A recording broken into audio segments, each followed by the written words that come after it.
Bartolomé de las Casas says that the tribes that would help the Spanish was because they feared them, that they didn't do it because they wanted to. However, we do have evidence through what happened with Guacanagari that some of the indigenous people from the get-go helped the Spanish. One historian notes that it wasn't only the indigenous people's conflicting matters that made this war very interesting. We also have the fact that Bartolomé de las Casas is said to have participated in this war against the indigenous people. And not only him, but also his father, Pedro de las Casas, and his uncle, because it was a family affair, and his uncle, Gabriel de Peñalosa, were supposedly under the command of Juan de. Because of Bartolomé's participation in the Second War, we can have more confidence in his descriptions of what happened. He was not there in the First War. Why? We're not sure why. However, many scholars think that he might have been sick at the time. As word spread of the preparations that the Spanish were making to invade Higuey, Bartolomé says that the indigenous people employed an interesting method of communication that I personally had never heard that they used on the island. Bartolomé states, así que llegado la gente de los españoles a los límites de aquella provincia y sentida por las gentes de ella, hacen por todas partes grandes ahumadas, unos pueblos a otros avisándose, y luego ponían las mujeres y los hijos y viejos en cobro en lo más secreto que aquellos allá podían y sabían de los mundos. The indigenous people used smoke signals to communicate with each other and let each Yucayeque know that the Spanish were approaching. I had always wondered, how did the Tainos know? How were they aware of when these people were coming? I had read in several places that they had runners, kind of like the Romans, that they would send off to warn the other villages. But this method, I had heard of it for other native tribes, especially in North America. But for the Tainos to have done this was an interesting bit of information. So this was the way that they warned each other of the incoming invasion, and they also were able to gather each other up and talk.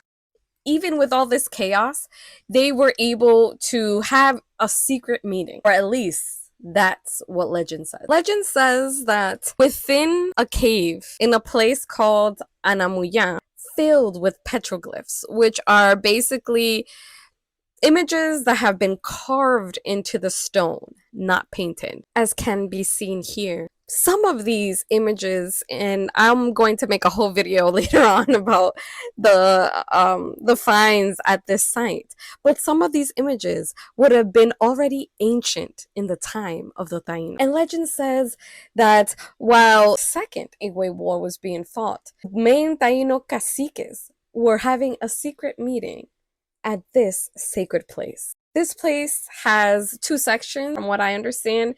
There's the cave portion, or el trono de la reina, which is not very tall, it's about 2 meters high, but is filled with the petroglyphs. And then there's this piece, which is on the ground, and many archaeologists believe that this is a ceremonial bate. And if we remember, un bate was the main plaza of a Yucayeque. They believe that this one was special, mostly because of all these petroglyphs on the surface of this volcanic rock. And the legend says that the caciques here were all trying to figure out what to do about the Spanish. At the end, their conclusion was they told their women to sleep with the Spanish in order to prevent the complete disappearance of their people. Is this true? Did the elders and the caciques meet at this place and make this decision? We don't know. But we do know that most legends are based on some sort of fact.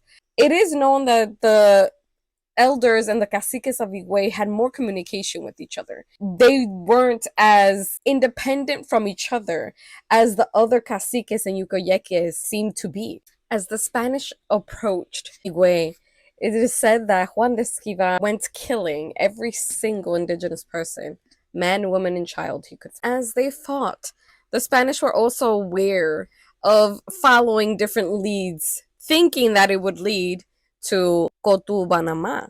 At one point, 13 Spanish followed a trail. Basically, they found signs of that someone had gone through there. And at the end of this trail, they found over 1,000 women and children. They used the crossbow so much that the strings would burst from so much use. The women and children and elders tried to flee.